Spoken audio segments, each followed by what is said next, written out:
Okay, behind me, if you did not get a chance, sort of weird is if you look up there, there's nothing on the screen, so I sort of feel like I don't exist.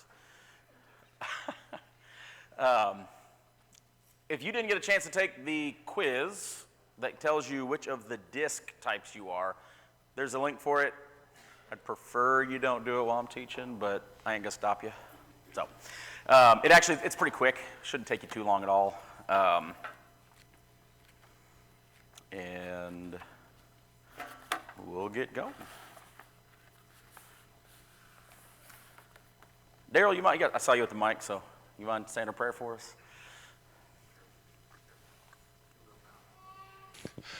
Most gracious Heavenly Father, we humbly come for you, thanking you for the wonderful gifts that you've given us, our families, the family here that we worship you with, and the families we also have at home. And Heavenly Father, we thank you for our parents, mother and fathers, and what they've taught us, and pray that we remember the things that they taught us and you, that we have become better Christians. And Heavenly Father, as we study your word tonight, that we do it to your glory and not of our own, that we'll apply these things to our heart and to our minds and be better Christians after this study. Heavenly Father, we also thank you for your Son, who we have the hope of everlasting life through. And this in Jesus' name I ask. Amen. Thank you, sir. So this is going to come up later. If you want to do it, wouldn't take you more than 2 or 3 minutes while I'm going over the intros part. Anybody want to scan it before I click through? It's one of the curses of teaching. As soon as you click, that's when the kid realizes, oh, I missed that part. Hold on, go back. You want to say, write faster. So there's that. Really loud. What was that? Oh, you getting it there? Yeah. Okay. So that'll come up later, like I said. So once you find your part out, or if you just want to save the bookmark for later, and look at it then, that is perfectly okay. I always take little notes in my pad, and I've got one that says "Kids Excited," and I'm trying to remember why I took that note. I remember when I wrote it, and I remember what happened, but I don't remember what they were excited about. So I don't remember, but it was interesting because I was sitting up here because I was doing something for service, and somebody said something, and I could hear Isabel and a few of the other girls behind them. They're like, like they actively gasped at something, and it was like, okay, that's cool. And I don't remember what was said, so sorry, partial memory. But I'm pretty sure it had to do with the being excited, the being fueled, the let's go kind of stuff that we've been talking about in this, which is going to take me to, click, there we go. We're going to talk about leveraging your strengths, okay? That's one of those buzzwords you hear in business. How are you leveraging your assets and all that good stuff? How are you leveraging your strengths? Back to science. You got something, you try to pick it up, right? It's really heavy, but if you put a lever under it, right? A lever is simply a plank and a piece like a triangle, and you push on this side, and what happens? Engineer folk, Dave, what happens when you lose a lever? Makes it easier, right? You ever use a crowbar? Same thing. So we're going to talk about leveraging your strengths. So using your strengths as a tool to get better at something or to be better at whatever, and our whatever is the title of the class, Lifelong Zeal, right? So how can you use your strengths to get better at being zealous, at spreading that zeal? Because I hope by lesson 16, we have realized that zeal has a quality that starts with C and rhymes with schmunschmagus. Zeal is what? Starts with C. Contagious, thank you. That wasn't a good rhyme, but so there we go. It is contagious. When you are around people who are zealous, you will be more zealous. I hope you have figured that out now. I'm really better at rhyming than that, so don't judge me by that one rhyme. Okay, so we've been at prepare, we've been at ignite, we've been to fuel, we've been to protect, and now we're on use. So how can we go out and use our zeal now that we've done all these other things, right? And we've been using that campfire analogy where we prepared it, we ignited it, we fueled that fire, we're up to it, we're protecting it so it doesn't get blown out in the wind, and now we got to do something with it, right? Because it's pretty useless to us if it just sort of sits there on a shelf. And so we are talking about using your zeal in a way that is productive and really reaches out to help everybody else, okay? Because if anything else, your zealousness can fuel other people's zealousness. Does that make sense? So even at the lowest level, if you can't get out and do much else, if other people see your zealousness, they will see you doing things, and it will fuel theirs. Okay? Questions on that? We're going to be at spread pretty quick, too. These are pretty short sections. Okay. Goals. We got 2 goals tonight. Our first goal is to know that all Christians have skills. Okay? And we can say that, and we can be about that, and we can know that, but do we deep down in our hearts know that all Christians have skills? Do we? It is hard, it is really easy, actually, let's start that phrase over. It is very easy to look at somebody else and say, that is Dave's skill, right? That is Marissa's skill. That is Jean's skill. That is John's skill. It's really easy to do that, but it's really hard to look at yourself and say, this is my skill. Why? Why is it so hard for us to look at ourselves and say that I have a skill? Somebody? Saw Liz whispering something. Why is it hard to we have a skill?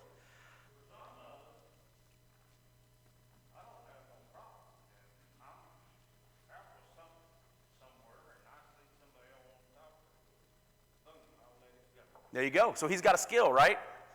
So I think that's number one, and that is excellent segue in. He said that if he sees somebody, he's going to talk to him. Okay? If y'all know me long enough, I would talk to the brick wall if nobody else is around. Okay? That's a skill. And the point is that we may not even recognize our own skills. Does that make sense? But if we do recognize our skills, why is it so hard for someone to say, I am good at X? Humility. Yeah, you don't want to sound like what? I thought I heard somebody say it. You don't want to sound like you're bragging. You don't want to sound arrogant. Okay? And it's really hard to say things like that and not seem like you feel arrogant to yourself, right? That's why I think if we think back to that, get a partner, someone who can help you, they'll help you see your skills better because you'll look at yourself and be like, first of all, I don't see that as a skill. And second of all, I don't want to say that that's a skill of mine because I don't want to sound like I'm arrogant. Okay? And it's really hard to do that sometimes. Okay? So we're going to talk about knowing that you have skills and how it's okay to admit you have skills. It's when you take it over the top that really messes with it.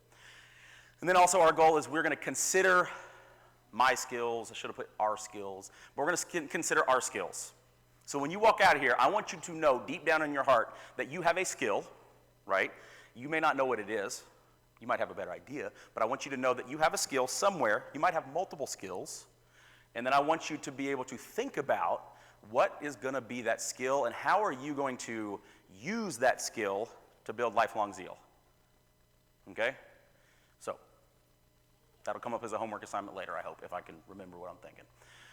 Questions before we go on about the goals? Because I'm going to tell you, the first goal is actually really easy to talk about. Let's do that real quick. Every Christian has skills. Does we all understand that? Can we nod? Yeah. Does anybody doubt? Does anybody not think they have skills? If you don't, I saw somebody raise a hand. I'm not going to point them out, but we'll get there. Everybody has a skill. Everybody has a skill. Let's go 1 Peter 4:10. Let's look at that real quick. It's going to be on the screen if you don't want to flip through. 1 Peter 4:10. As each one has received a special gift, employ it in serving one another as good stewards of the multifaceted grace of God. Okay? So who's Peter talking to in this? In 1 Peter, who's Peter talking about? Or talking to? James. Who's he talking to? Christians, right? The letter. This letter is there for us to read, right? Now, there is a target audience, but I can't read that and not think. Everybody's got a special gift, right? And we talk about the talents, right? Everybody has a talent. And are you talking about the silver talent or are you talking about the talent? But you're talking about both at the same time, right? So, one verse we could probably pull, when I started looking at this, 15, 20, 30 verses in, I thought, you know what, just one's enough, okay? Everybody has a skill. You just may not know it yet, okay? And that's what this lesson is about, is helping you find those skills and helping you find what you're good at, which I really like this lesson because every lesson that I've taught to up till now has sort of been a kick in the teeth, and here's it's bad. Here's the stuff that we're doing wrong. Here's the lies we're going to fall for. Here's what you're awesome at. go do it, okay? And I hope if you got to hear Philip teach, after I heard him teach, this book made so much more sense to me, because now I can put it in his just energy into what I'm thinking, and it's the book. I was like, okay, the book totally makes a little more sense to me because of the way he presents and the way he is and the way he sort of goes about his discussions. And so this is a lesson that you should walk out here thinking, great, I'm going to do this, this, and this, hopefully. Okay? We good? Okay. Okay, so one of the things we got to understand is there are 4 things that are required, okay? So we're talking about strengths and things that we should do. There are 4 required things that all Christians are required to do, or they are required of us. We're going to go through those real quick. They are your worship. Every Christian is required to worship, okay? We'll talk about that in a second. Every Christian is required to evangelize in some way or another. There are different stages of this we'll talk about. I don't want anybody to think, I'm telling you everybody has to be an evangelist, but everybody has to be an has evangelism in part of what they do as a Christian, okay? Everybody is required, your holiness is required of you, okay? We'll talk about that a little bit. It's pretty self-explanatory. And then your roles. There are certain roles in your life that you are required to fulfill just because of how you were born and the type of family you have, okay? And we're going to talk about that, which has some interesting implications as we get into it. Okay, so first one is your worship is required of you. So John 4:23 and 24. Let's look there real quick. I think part of it's on the screen, but not all of it.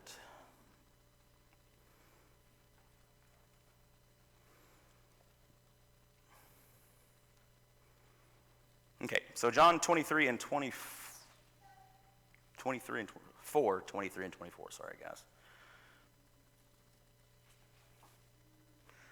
So this is Jesus speaking, if you got the Red Letter Bible or Red Letter app, Jesus speaking here. So this is his words. But a time is coming, and even now has arrived, when the true worshipers will worship the Father in spirit and in truth. For such people, the Father seeks to be his worshipers. God is spirit, and those who worship him must worship in spirit and truth. Okay, so even if we go, it's not up there. Good thing I read it. Even if we go just to the last part of that, God is spirit, and those who worship him, God is spirit, and those who worship him must worship him in spirit and truth. Okay, do we have any disagreement that every Christian is required to worship? We good? Everybody agree on that one? Disagree? It's okay. Okay, we should all agree, actually.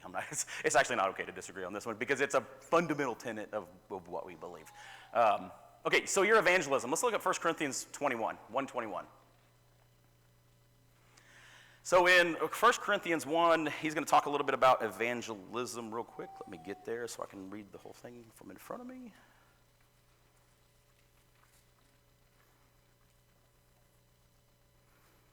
Okay, so 21 in 1 Corinthians 1. For since in the wisdom of God, the world through its wisdom did not come to know God. God was pleased through the foolishness of the message preached to save those who believed. Am I in the right place? I believe I am. I'm going to read from up there. God was pleased to preach through the foolishness of the message preached to save those who believed. So let's look at the last part of that. Sorry, that's a tongue twister sort of a little bit. God was pleased through the foolishness of the let me take a deep breath here, guys. Sorry about that. God was pleased through the foolishness of the message preached to save those who believe. I don't know why that's so hard for me to read. Sorry about that. Apparently my skill tonight is not reading out loud. I will leverage that in different ways. So, are we required to evangelize? Does this one verse tell us that this is a requirement of us? So everybody has to preach. Yes? No? Does everybody have to preach? It probably is wrong. Let me even look. 1 Corinthians 1:21. Not sure why I wrote that down. Sorry, guys. So, okay, let's just forget that's on there. I'm sure it's a great verse, but not just for this one. 1:20. So, are we required to evangelize? James, give me a verse that tells us we should evangelize. 1 Peter 3:15 says,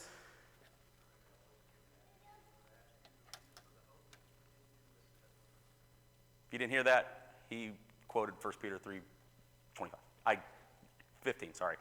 So we should be ready to give an answer, correct? We should be ready to step up and do that. But how else do we evangelize?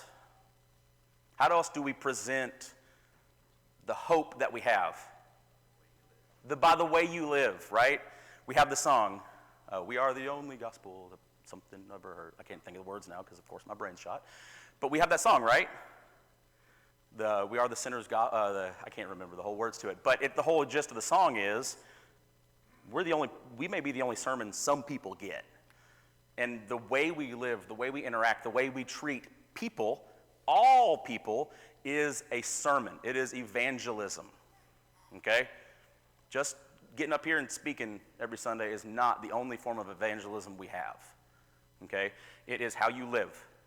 And I guarantee you, as many sermons as Mike has preached, everybody in this room has preached just as many. I was going to say or more, but he does the extra ones on Sunday mornings. But at least the same amount, besides if you take away the ones he gets up here and does, correct? Because it's how you live. And the worst sermon people are going to hear aren't going to come from a pulpit. It's going to come from the way we react to everyday situations. When we react like fools and get all crazy about silly things, and people think, you want me to study the Bible with you? And you just freaked out because that person didn't give you the right change at Dairy Queen? Or they dropped your slushie? Yeah. So our evangelism is required of us. Do we all agree? Everyone is required to evangelize, not evangelist, but evangelize. Excellent. I'm glad you all agree because it is not my night. So your holiness is required. We talked about this a little bit, right? You have to be holy in the way that you do things. Remember we talked about building your zeal, and that if you build your zeal, but you build it in ways that are evil, or not even just evil, but just sort of cutting corners and bad, we will ultimately hurt ourselves. So let's look at the holiness. So James 1:27. I'm pretty sure this is right because I wrote this one down before I came. So we're looking at James 1:27. Knowing my luck, James 1:27 doesn't exist tonight. Nope, it's there. So pure and undefiled religion in the sight of our God and Father is this, to visit orphans and widows in their distress, and to keep oneself unstained from the world. So go visit old people, go help orphans, and just that's enough, right? Be unstained by the world. Because I think the idea of being unstained is a little different than setting apart. Because it's the old saying of, we're supposed to be in the world, but not of the world, correct? We cannot build a hedge around ourselves and hope to influence everybody on that side of the hedge without going onto that side of the hedge, right? But the key is there, what's that last part in James 1:27 say? Stay unstained by the world. So you're going to see things, and you're going to have to deal with things that are going to be hard and difficult. And you're going to have to deal with sin in your life, and you're going to have to deal with sin in the lives of the people we go reach for, because that's the nature of the work. We reach out to those who are sinful, because those that aren't sinful, while they do need it, right? Go back to the physician. Why did the great physician come? For the hurt, for the sick, not necessarily for those that are already good enough. Which, spoiler alert, nobody is good enough. Okay? So there we go. One more on this one, Ephesians 5:11. Let's look there real quick.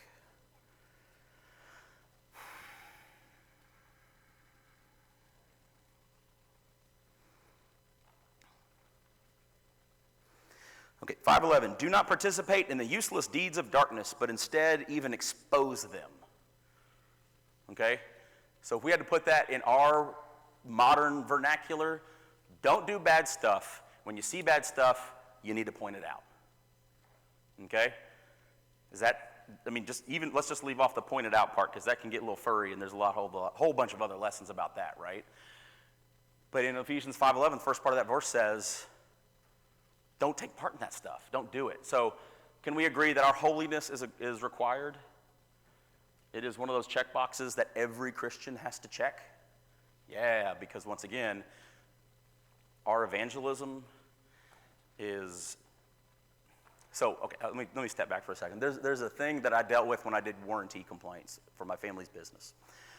And my dad came to me. He was the CEO of the factory, and I had to listen to his nuggets of wisdom from time to time. And he said, okay, here's the deal. If somebody has a good experience with this business, they will tell 2 people on average, right? 2 people. If somebody has a bad experience with this business, how many people are they going to tell? 7.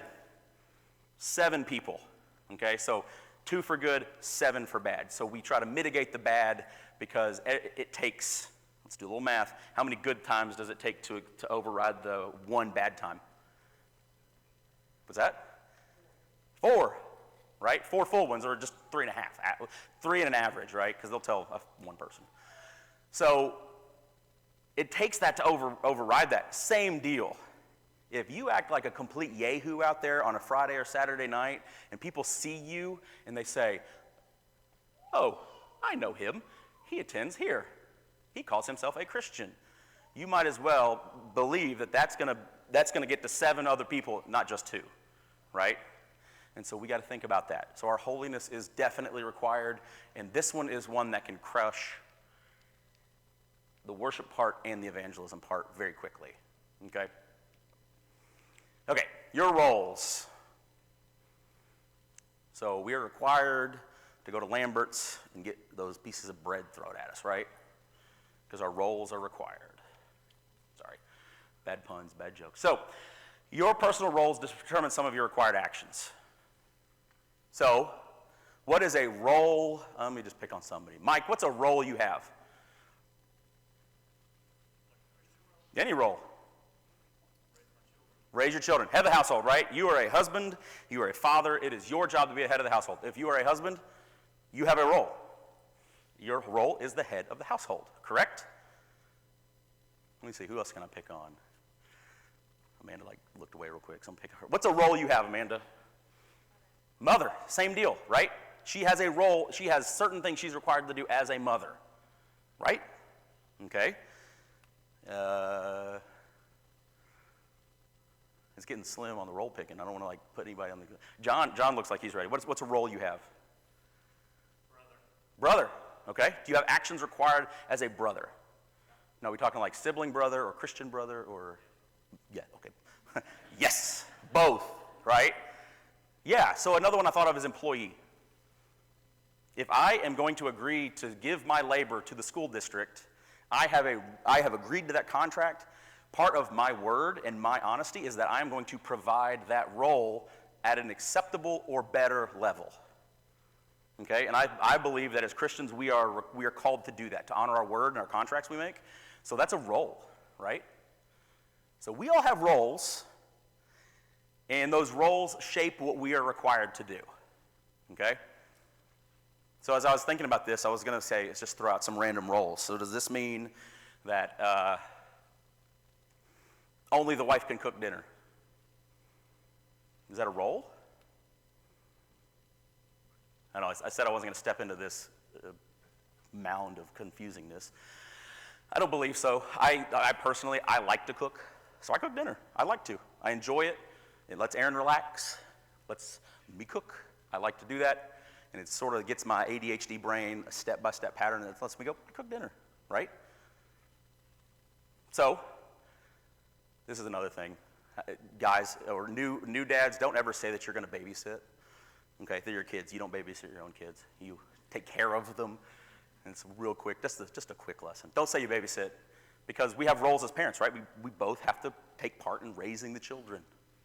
Good stuff there. Questions, comments, or concerns here? There's our 4 required things. Everybody's got these 4 things, right? We agree.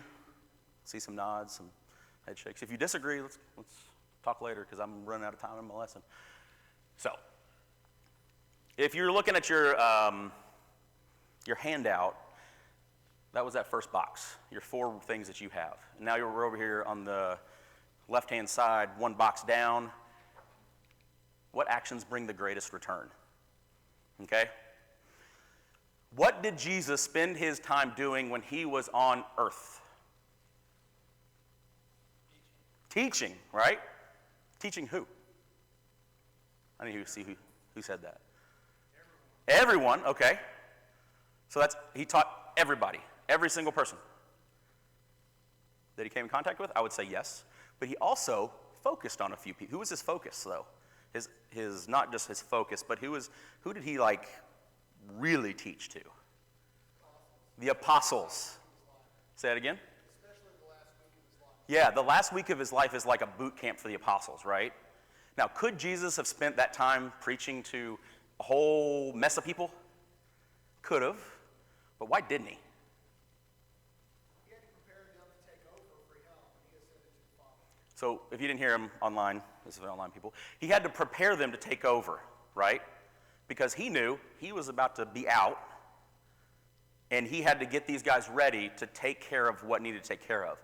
Because Jesus shows us that there are certain actions that work better than others, right? So this is a lot of notes here, so be ready for this one. So watch. What actions bring the greatest return? Do that, okay? If you know that doing action X is going to provide you with a 10% rate of return versus action Z that's going to provide you with a 50% rate of return, why do X? Right? Unless maybe that 20% don't overlap with that 50%, right? So sometimes we got to think about that. But you do the things that work the best. So this is another thing I was not going to bring up, but I'll bring it up. Why don't we have 2-week meetings anymore? Say it again. Can't get people to come to a 1-week meeting. Okay? So we know a 2-week meeting doesn't work as well as a 1 week, and we're actually moving down to smaller size meetings because it's more effective. It has a better return, right? So why wouldn't you do the things that have a better return, right? Now, I'm not saying we throw away every single little thing we've ever done that that isn't having a high rate of return on our work, our effort versus our people coming in, or people we're teaching and evangelizing. But I'm saying if you find something that has a better return, do it. Here's the next part of this. Get better at that, right? Because if you're at 50% rate of return, if you go out and you talk to 100 people and 5 of them show up, that's pretty good. If you can study with 5 people, that's really good. But you know what? If you go up by 1 person, it's better, right? And if you get better at talking to people and involving people and engaging people in thoughts about their eternal soul, do that, right? So one of my skills is I'm pretty good at talking to people and they feel relatively comfortable talking to me. It's part of being a teacher where I have to get these kids to trust me pretty quickly. That is something I can still get better at because there are ways that I could change my presentation, my mannerisms to do that. Okay? So find the action with the greatest return and do that, and then get better at it. Oh, over here, Dale.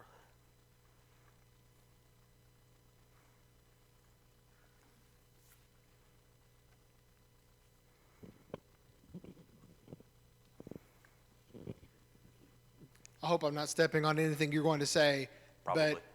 Oh, go ahead. but the question is, why? You know, why do we have to worry about doing the things to do the greater return? Why do we need to be more efficient with our time? And the answer is in Ephesians 5. Because Paul writes, look carefully then how you walk, not as unwise but as wise, making the best use of the time, because the days are evil. Yeah. No one likes to think that our time is limited, but it's limited. You know, I don't have 60 years left anymore. Yeah. I have 20 years left anymore. We do have a limited amount of time, and so we need to be efficient and think about how we can have the greatest impact. And I think this is a great thing for us to think about. And that helps us to get away from, well, we've always done it that way. Well, if that's not as efficient anymore, then we're going to do it differently and better. Yeah, and that's scary. It's scary to us, and this is just talking as a specific Church of Christ.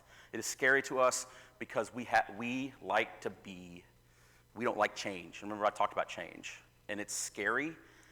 But if there is a tradition that is hindering us, that does not have a scriptural reason to exist, and we can adjust it and be a little better, think we're called to do that. Now, I'm not saying to change it just because we're changing it. I think that's a terrible idea. People who change things just to change things, there's zero reason to do that. But if we have a specific purpose to change something, if we tweak this, and I'm not even going to suggest anything because I don't want anybody to throw anything at me. If we tweak this and it's still scripturally acceptable and we don't do it because we're just uncomfortable with it, we are putting our comfort before the gospel. And that is not right, right? So, any questions about that one? You notice I haven't talked about any of these things yet that we're doing? Because I'm not gonna. It's gonna be your job to figure it out, because we're gonna talk about that in here in a second. Okay, what actions are the most rewarding? Now, okay, so right here, what have the greatest return? So how many people are we affecting is this one. This is personal here. What is it that you are doing that makes you feel effective? Because there is research that says when you feel effective, when you have efficacy at something, when you have efficacy, you get better at it, okay? There's, in my field, in teaching, teachers who feel like they are good at teaching are the best teachers, okay? Teachers who do not feel like they're good at teaching are bad, are generally not as good or growth mindset oriented as I hate to say bad, they're just not as up there, right? So a lot of teacher training lately is shifting to letting teachers feel effective, okay? And so the same way, if you do something and it's effective, you're going to feel better about it. You're going to replicate that. You're going to want to, right? You're going to get that hit of dopamine. Man, that was great. I like that. And you're going to want to do what? Do it again, and then do it again, and then do it again. And guess what? You'll get better at those things as you do them. But also, as you are excited about it, you are going to drag other people with you. And it may not even be on purpose. And you may not even know that you're dragging people along. Okay? Everybody with me on that one? So let's see what I wrote up here, because I'm struggling to remember. So, we all have required things we get to do, right? We had those 4 things: worship, holiness, evangelism, and our roles, right? We get to do those things. Notice I didn't say we have to do those things. That's that growth mindset. If you say you have to do something, it makes it just, oh, I don't want to do that. But you get to, right? So we have the required things that we get to do. But when you get to choose wisely. Do not choose something to do that you are going to walk into it and be like, man, this is awful, but I'm going to do it. And I'm going to trudge through it, and I'm going to roll my eyes the entire time, but it's done. I checked off that box. Don't do it. If it is not a required thing for you, don't. Find something to do that is more rewarding for you. Because all you'll do is create a heart of in you, because you're doing something you don't necessarily find rewarding, but then you're also going to create a heart of in everybody around you as it's happening, right? And what did we say about the longest sermon we're preaching? That's how you live. And sometimes we preach sermons to each other in the way that we address each other and the way we go through actions together, right? Everybody with me on this? I know it feels really weird to be talking about doing things for church and for church members and for Zeal that you're just about. But there's something, you would be a liar if you say there are some things that you're just like, do I really have to do that? Is anybody brave enough to admit there's just something that they just don't like doing? I'll tell you a story about my grandfather real quick. My grandfather was the nicest human being on the planet. He was an air traffic controller during Korea because he had this nice, calming voice, and we always said that he should host the radio, and he would talk just like this. The only time I heard him yell was when I tripped walking towards him with scissors, and he thought I was going to stab him. So that's granted, he should yell. But he told me once he did not like visiting old people. Now, he told me this when he was 76 years old. And he said, he was an elder. He's like, I'll do it. But at the end of the day, it's just so, he's like, you just see all these old people, right? You just sort of drag you down. I was like, Grandpa, you're pretty old yourself. And he was like, I know, but I'd rather be doing this and this and this. So, that was pretty interesting for him to, he's also the guy, he never complained a day in his life. That's the closest I ever heard him say that, is that he didn't like visiting old people as much.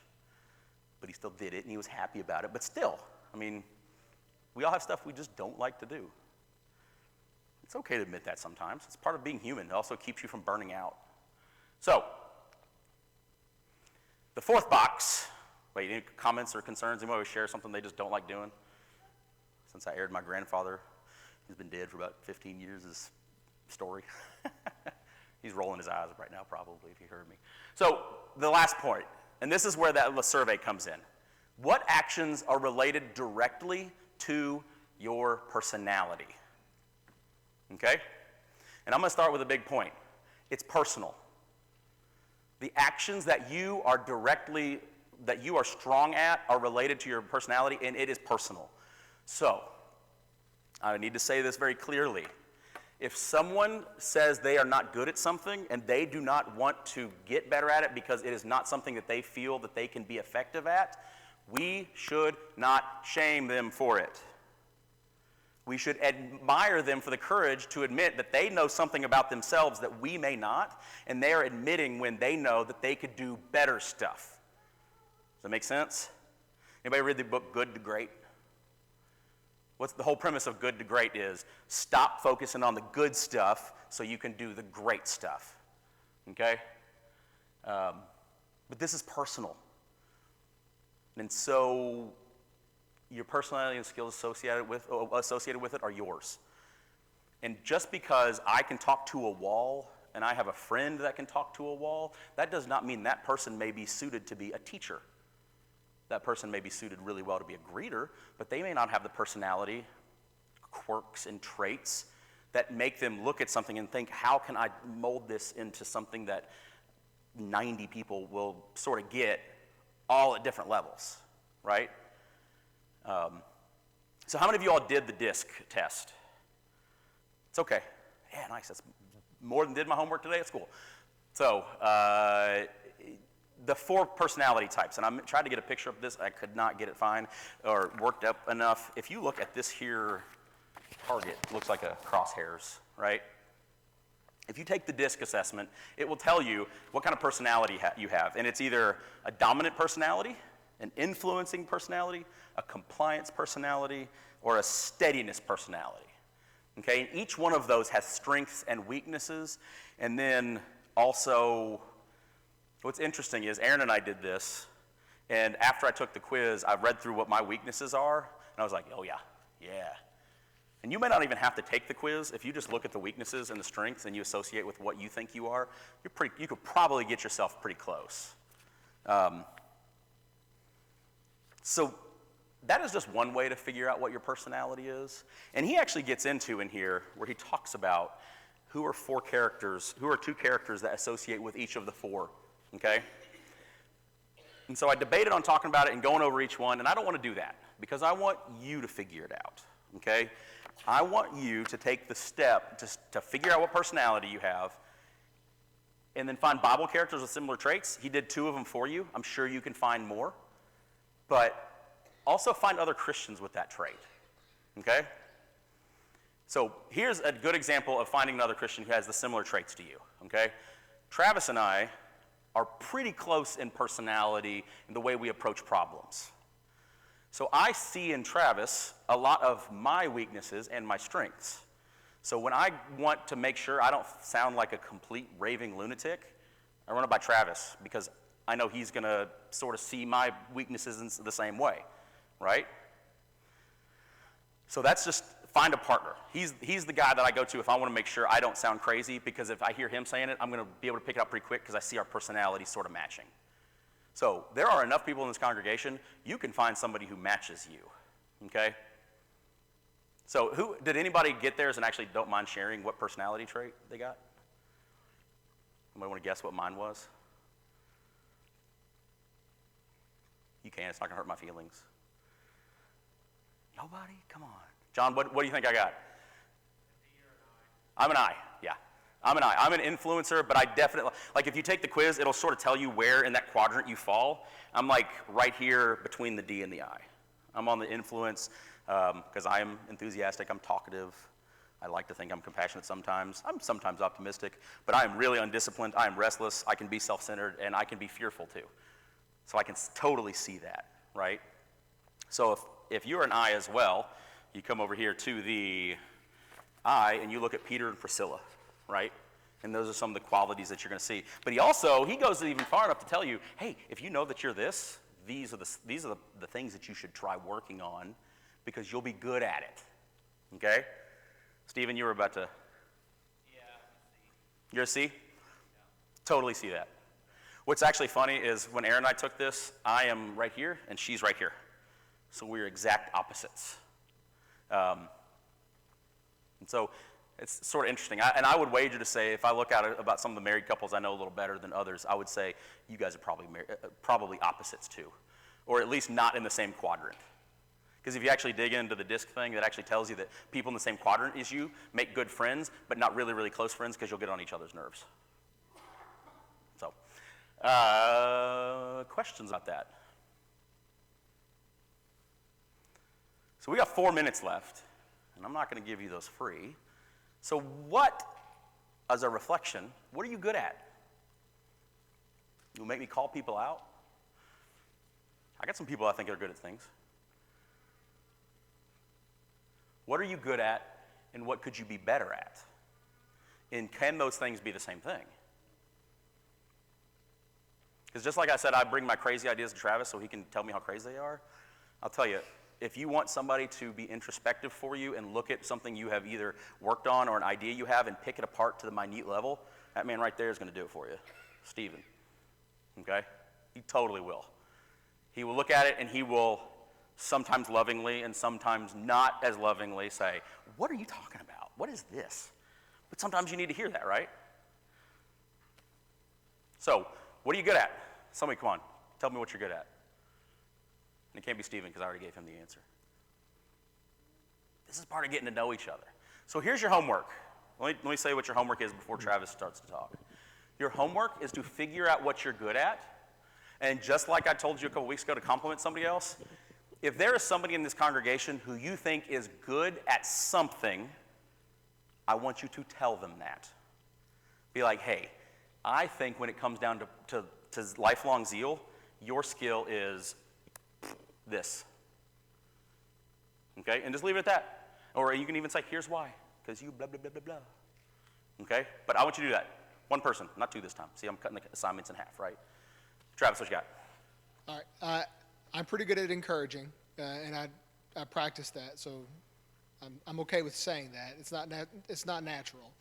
But what could I be better at? I could be a lot better at being patient and reasonable with my expectations of people. Yeah. This is the part of the meeting where we say, hi, Travis.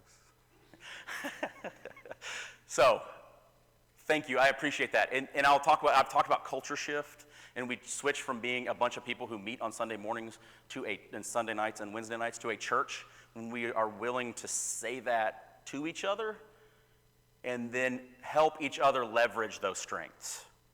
Does that make sense?